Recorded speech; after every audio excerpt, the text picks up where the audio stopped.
هذا كتاب أنزلناه مبارك فاتبعوه واتقوا لعلكم ترحمون. السلام عليكم ورحمة الله. الحمد لله رب العالمين، والصلاة والسلام على أشرف المرسلين نبينا محمد وعلى آله وصحبه أجمعين. We continue inshallah ta'ala with Surah Al-An'am. Surah Al-An'am from the Tafseer of Imam As-Sa'di rahimahullah, and verses 65 to 67 inshallah. As you see on the screen, يقول الله عز وجل: قل هو القادر على أن يبعث عليكم عذابا من فوقكم أو من تحت أرجلكم أو يلبسكم شيعا ويذيق بعضكم بأس بعض انظر كيف نصرف الآيات لعلهم يفقهون وكذب به قومك وهو الحق قل لست عليكم بوكيل لكل نبأ مستقر وسوف تعلمون, which translates to say, He is the one able to send upon you affliction from above you or from beneath your feet, or to confuse you so you become sects and make you taste the violence of one another. Look how we diversify the signs that they might understand. But your people have denied it while it is the truth. Say, I am not over you a manager, means authority.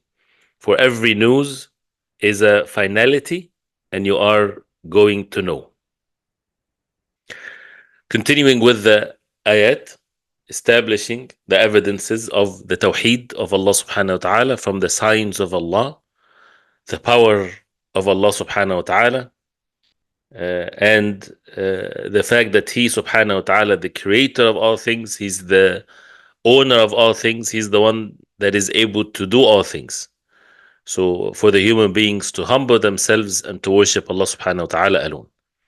So ayah number 65, قل, say, O Muhammad sallallahu alayhi wa sallam, هو القادر على أن يبعث عليكم عذابا. It is He, Allah subhanahu wa ta'ala, al-Qadir, the one that is able, the one that has the qudra, the power, the ability. على أن يبعث عليكم, that He would يبعث, send, عليكم, upon you, عذابا من فوقكم, punishment, till the end of the ayah. Here the tafsir, he says, أي, meaning, which means, هو تعالى, He subhanahu wa ta'ala, the most high, قادر, He's able, with the qudra, with the power of Allah, على إرسال العذاب إليكم من كل جهة, that He's able to send الإرسال, like Rasul, على إرسال العذاب, the punishment, to you from every direction. من فوقكم, from above you, أو من تحت أرجلكم, or from underneath your feet, أو يلبسكم. يلبسكم, which means أي يخلطكم. يخلطكم. يخلطكم from الخلطة, الاختلاط, mix you. So when something is mixed, which is again from above you and from underneath you, أو يلبسكم شيعا. This is يلبسكم شيعا, which means He makes you شيعا, sects, groups. And شيعا, التشيع, is when people support something and they're all upon the same thing. أو يلبسكم شيعا, plural of it, which means groups and sects. ويذيق بعضكم بأس بعض, and make some of you taste, يذيق, بأس, the al-ba's is the difficulty, is the fighting, is whatever comes under this meaning towards one another. So what does that mean? He says here, أي في الفتنة. So the last part, أو يلبسكم شيعا ويذيق بعضكم بأس بعض, meaning في الفتنة, in the fitna that comes among you. وقتل بعضكم بعضا, that you would kill one another. فهو قادر على ذلك كله. Allah subhanahu wa ta'ala is able to do all of that. And you see how everything in the Quran, which is very obvious and very clear, everything is to be attributed to Allah. And everything happens by the wisdom of Allah, by the power of Allah, by the wisdom of Allah, by the mercy of Allah, by the justice of Allah. So if there is fitna, it's as a result of the people's actions. Allah subhanahu wa ta'ala is able to do that. So therefore, what does that mean? فَاحْذَرُوا, be warned, من الإقامة على معاصي, be warned from being upon الإقامة على معاصي, upon the sins, the disobedience of Allah. فَيُصِيبَكُم مِّنَ الْعَذَابِ, so then the adhab, the punishment, will afflict you. ما يتلفكم ويمحقكم. يتلفكم, al-itlaf is when something is ruined, something is not working anymore. Al-mahq is the wiping out, to be wiped out. All of that because of your actions, because of your sins. ومع هذا, and with that being mentioned, he subhanahu wa ta'ala فقد أخبر أنه قادر على ذلك. He said that he is able to do that. ولكن من رحمته, but from the mercy of Allah, أن رفع عن هذه الأمة, that Allah subhanahu wa ta'ala رفع. الرفع is to lift something up. So he lifted away from this ummah, from the nation of the Prophet عليه الصلاة والسلام, his ummah, العذاب من فوقهم, the punishment that comes from above them. How is that? بالرجم والحصب ونحوه. The punishment that comes from above, like the stoning, like the people of Lut, for example. والحصب is the same thing as the small stones, pebbles.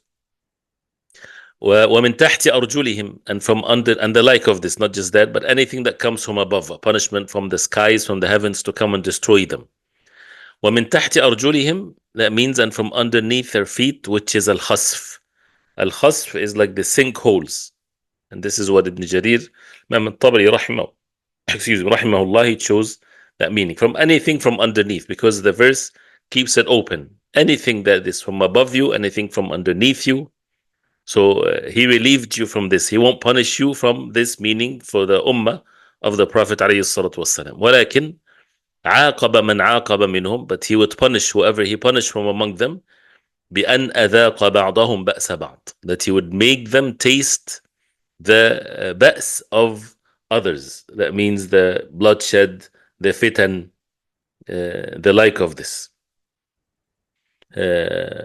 He says وَسَلَّطَ بَعْضَهُمْ عَلَى بَعْض, and he sent some to be against the others, fighting and things like this. بهذه العقوبات المذكورة, with these punishments that are mentioned. عقوبة عاجلة, it's an immediate عقوبة. It's a عقوبة in haste, meaning in this worldly life. يراها المعتبرون ويشعر بها العاملون. The mu'tabirun, those who take lessons, they see it.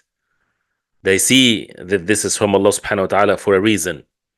And this is al-ibra. To take the ibra is to not to be occupied with the incident that is happening, but rather to cross over. And that's what al-ubur means. To cross over from what's happening to what's the purpose of it. Why is it happening? And if a person knows why is it happening, then he'll be able to act accordingly. So why there is fitan, why there is bloodshed, why there is all kinds of things of difficulties and so on, it's because of the sins, the disobedience of Allah. Allah subhanahu wa ta'ala is able to do all things. So then what's the solution to this? Is to repent to Allah subhanahu wa ta'ala from the sins. And everyone is responsible for their own actions. وَيَشْعُرُ بِهَا الْعَامِلُونَ, and the doers would feel it. So انظر كيف نصرف الآيات. Look, O Muhammad sallallahu alayhi wa sallam, and look, O the one that reads the Quran, how we نصرف الآيات. We make the ayat, the signs, so many different types and many ways. أي ننوعها, have different types, kinds, from النوع. ونأتي بها على أوجه كثيرة, and we bring it with from many different aspects. الوجه is the face, many different aspects. وكلها دالة على الحق, and all of it gives the evidence and leads the person to be upon the truth. This is what's to Allah subhanahu wa ta'ala versus what the human beings are, so that you worship none but Allah subhanahu wa ta'ala alone. These are all evidences to establish the tawheed of Allah. لعلهم يفقهون, so that they would have fiqh, understanding. أي يفهمون ما خلقوا من أجله, so that they would understand what they have been created for. ويفقهون الحقائق الشرعية والمطالب الإلهية, and for them to comprehend the religious realities and truth and what Allah subhanahu wa ta'ala wants from them. You see, this is لعلهم يفقهون. So anything that happens in this universe, anything that happens in the lives of the people, it's to gear them, to push them to see these ayat signs from Allah for them to understand the purpose of their life and for them to understand and comprehend the religious realities of things, which is established in the Quran and what Allah subhanahu wa ta'ala wants from them. So then the matter becomes clear. So why this is happening to the Muslims in this part of the world or the other part of the world, or what's happening in the world in general, it's not happening by itself detached from the power of Allah. It's all by the power of Allah for a reason. And the reason is this is a sign from Allah for people to understand that they have been created for something, and that is to worship Allah subhanahu wa ta'ala alone. So even if something happens, it's not because or their objective is to have a goodly life or to have people to have compassion towards them or to seek justice in the essence of what justice is. No, everything is to fulfill the purpose of life and to understand al-haqa'iq al-shar'iyya. Al-haqa'iq al-shar'iyya is not to be known by people that have weak iman or people who have no knowledge of the Quran and the Sunnah of the Prophet ﷺ, because it sometimes comes against what the physical means of the people are. So whatever happens for a reason, and that is for people to understand the ways of Allah subhanahu wa ta'ala on earth. And it's not the same as what it works with those who are disbelievers, for example. The believers, they have their own set of rules that Allah subhanahu wa ta'ala will treat them in this life according to these rules from Allah subhanahu wa ta'ala. And this is to be known from the wahy from Allah. Then he says, وَكَذَّبَ بِهِ قَوْمُكَ وَهُوَ الْحَقِّ قُلْ لَسْتُ عَلَيْكُمْ بِوَكِيلٍ وَكَذَّبَ بِهِ, that means al-kadhib is lying, denying, belying it, meaning the Quran, bihi, meaning with the Quran. قَوْمُكَ, your people, وَهُوَ الْحَقِّ, while it is the truth, الَّذِي لَا مِرْيَةَ فِيهِ, no doubt about it, وَلَا شَكْ يَعْتَرِي. الشك is the doubt also, يعتري, that means come across it, come even close to it. It does not have it whatsoever. قُلْ لَسْتُ عَلَيْكُمْ بِوَكِيلٍ, I'm not wakil upon you. I'm not wakil, I'm not someone that has authority over you. أحفظ, that's wakil, أحفظ أعمالكم, I'm not someone that would guard your actions. وأجازيكم عليها, and I would recompense you for it. وإنما أنا منذر ومبلغ, but rather I'm a warner and conveying the message to you. لكل نبأ مستقر, for every naba is mustaqar, for every news, for every matter, there is mustaqar for it, there is end to it, there's a finality, as we heard, for every matter. لكل نبأ مستقر وسوف تعلمون. He says أي وقت يستقر فيه. Any news, anything that happens on the face of earth, there's a time will come where it's going to be finalized. It's not going to be lingering and still happening and it's still escalating or de-escalating or whatever there is. There's a time when it comes when it's going to be finalized. وزمان لا يتقدم عنه ولا يتأخر, and a time that would never go forward or backward. وسوف تعلمون, you would get to know ما توعدون به من العذاب, what you have been promised of the adhab, the punishment from Allah subhanahu wa ta'ala. So this is all matters of belief that needs to be well established in the hearts for the actions to be accordingly. And that's why as we heard in the ayat, and there's a hadith of the Prophet ﷺ that talks about this matter. And this is, so even though we're going through the tafsir without necessarily mentioning some of the evidences there, but here, Allah subhanahu wa ta'ala, and he mentioned, this is mentioned in the Quran in many different places. وَإِذَا مَسَّكُمُ الضُّرُّ فِي الْبَحْرِ ضَلَّ مَنْ تَدْعُونَ إِلَّا إِيَّاهُ. When it comes to difficulties, any kinds of adversities in this life, it's all by Allah subhanahu wa ta'ala for a reason, for people to acknowledge the purpose of their life and to realize the haqa'iq al-shar'iyya, the reality of things religiously, so that they would act according to what Allah subhanahu wa ta'ala wants from them. So some of the ulama, they said this ayah, or the 65, is for the disbelievers. Some said it's for the ummah of the Prophet ﷺ, the believers, but then Allah subhanahu wa ta'ala pardoned them. And then the hadith of the Prophet ﷺ, the famous hadith when this ayah was revealed, and the Prophet ﷺ, he said, أعوذ بوجهك, when he says, قل هو القادر على أن يبعث عليكم عذابا من فوقكم, that say, "Oh Muhammad sallallahu alaihi wasallam, Allah subhanahu wa ta'ala is the one that is able to send on you adhab, punishment from above you." So the Prophet alayhi salatu wasallam, he said, "A'udhu biwajhik, I seek refuge in your face so that we're protected from this." أو من تحت أرجلكم, when he recited the next words, he says, "أعوذ بوجهك, I seek refuge in you, O Allah." Then the third one, أو يلبسكم شيعا ويذيق بعضكم بأس بعض, which means, and he makes you fight against one another and make you taste the difficulty from one another. He said عليه الصلاة والسلام, هذه أهون, أو قال هذه أيسر. This is easier. This is easier than the punishment that is before. And why did the Prophet عليه الصلاة والسلام said this is easier? Because if a punishment comes from above, no one is left. Everyone is wiped away, and that's a punishment from Allah. If punishment comes from underneath them, all of them are wiped out, the good and the bad. But when it comes to يلبسكم شيعا, and how strong it is, يلبسكم, from a lubs is when you have a garment on. So that means the fitna is so much immersed in you that everyone is upon it, and it's so mixed among the people that nobody can save himself from it. But it's easier. Why? Because for the believers, those who know what Allah subhanahu wa ta'ala wants from them, Allah subhanahu wa ta'ala will save them. And they would seek refuge in Allah subhanahu wa ta'ala from the fitan and things like this. And it becomes a test from Allah subhanahu wa ta'ala to them.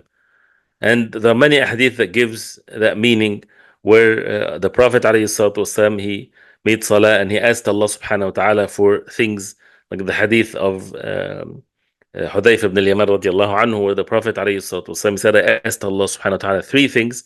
He gave me 2 and he did not give me 1. I asked him that Allah yusallit ala ummati aduwa min ghayrihim. I asked him that he do not send an enemy from other than them to wipe them all out. And he granted me this. I asked him not to destroy all of my ummah with drowning, and he gave me this. But then I asked him, أَلَّا يَجْعَلَ بَأْسَهُمْ بَيْنَهُم. I asked Allah subhanahu wa ta'ala not to make their being tested towards one another with the fitan and bloodshed and so on. فَمَنَعَنِي, he did not give me that. So that the decree of Allah subhanahu wa ta'ala by his wisdom to be established in the ummah of the Prophet alayhi salatu wassalam. And that's why the Prophet alayhi salatu wassalam, وَإِنِّي لَا أَخَافُ عَلَى أُمَّتِي إِلَى الْأَئِمَّةِ الْمُضِلِّينَ, as in some of the narrations of the hadith. And I fear for my ummah none but the misguiding imma, those who would lead them astray. Because at the times of fitan, at times when things are confusing, then what is the most important thing is for people to be led in the proper way. For people to be led by the Quran and the Sunnah of the Prophet ﷺ, for them to understand what Allah subhanahu wa ta'ala wants from them. Because the fitna, what does it do to the people? It makes them confused. Not confused necessarily that they don't know. That's maybe easy. If someone does not know what to do, right, they might humble themselves and not do anything because they don't know what to do. But the fitna is that where people would think that they know exactly what needs to be done. They know exactly why this is happening. And they think that they know exactly what's the solution to it. But it's all wrong. It's all batil. It's all falsehood. And that's the real fitna. Regardless whether people have a good intentions or not. Because good intentions is not sufficient. The person has to know exactly also the proper way to take things, which is the wahy from Allah, the revelation from Allah, Quran and the Sunnah of the Prophet ﷺ, and that requires the ilm. And to ask the people of knowledge, those who are old in age and lots of knowledge, and especially with the things that affects the entire ummah like this, not to be left to the individuals to decide for the ummah. So this is all commands from Allah subhanahu wa ta'ala, and this is shown in the Sunnah of the Prophet ﷺ, so that the person is stay away and protected from the outcome of these fitan and these tribulations. And again, there are many hadith of the Prophet ﷺ that gives this meaning. And that's why, again, the punishment from above, from underneath, Allah subhanahu wa ta'ala protected the ummah for its entirety. Sometimes it happens here and there. But أَوْ يَلْبِسَكُمْ شِيَعًا, which means that you become multabisin. That means you're confused. You're all together against one another in groups, different than one another. Abdullah ibn Abbas radiallahu anhuma, the cousin of the Prophet ﷺ, when he made the tafseer of this part, أو يلبسكم شيعا. He said al-ahwa, the desires. And that whenever they use the desires, they use it to make it an opposite word to the wahy, to the revelation from Allah. So it's either wahy or hawa. And Ibn Kathir rahimahullah, he mentioned the hadith, وَسَتَفْتَرِقُ هَذِهِ الْأُمَّةِ عَلَى 73 فِرْقَةً, and that this ummah will be splitted into 73 sects. كلها في النار إلا واحدة. They're all in the hellfire except one. And the Prophet ﷺ, when he was asked, he said, ما أنا عليه وأصحابي اليوم. What me and my companions are up upon today, meaning at the time of the Prophet ﷺ. So ويذيق بعضكم بأس بعض, make you taste one another, meaning القتل, punishment, killing, punishment, and to be against one another.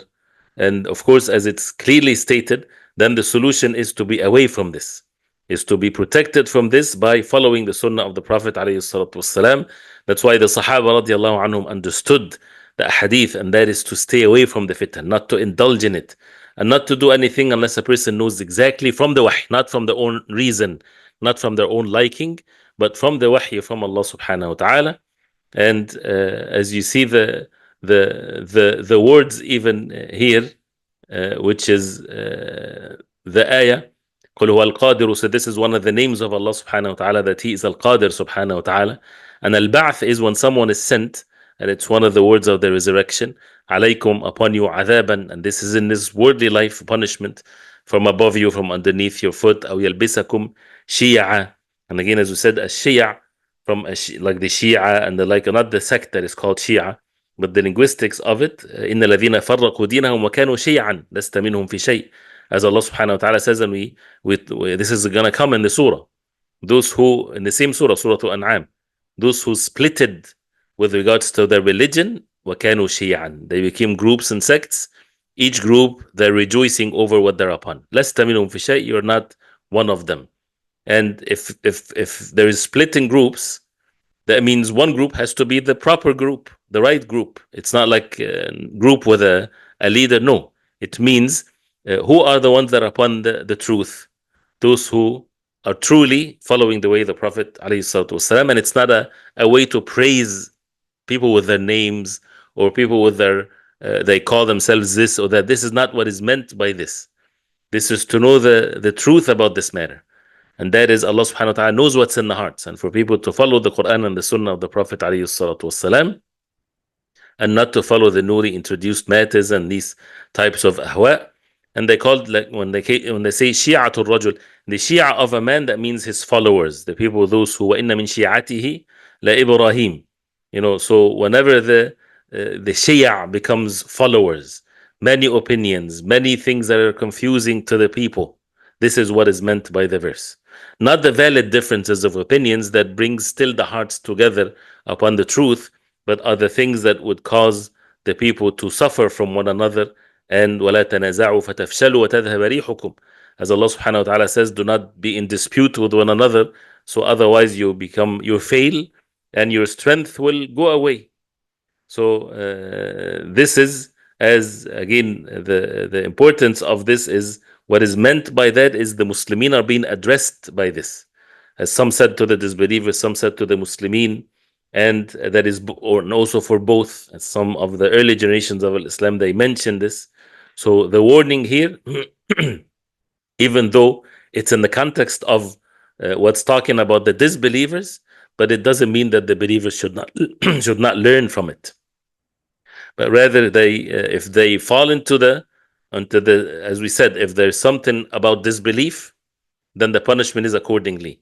If it's upon sins, then it's the punishment also accordingly to the sins. So this is how the ayat are so many different kinds. نصرف الآيات لعلهم يفقهون, for them to comprehend and to understand what Allah subhanahu wa ta'ala wants from them, and how that لكل نبأ مستقر وسوف تعلمون, which is a principle. Every matter, there's an end to it. There's nothing unless it has to end somehow. And of course, the day of judgment, this is where the mustaqar of all things.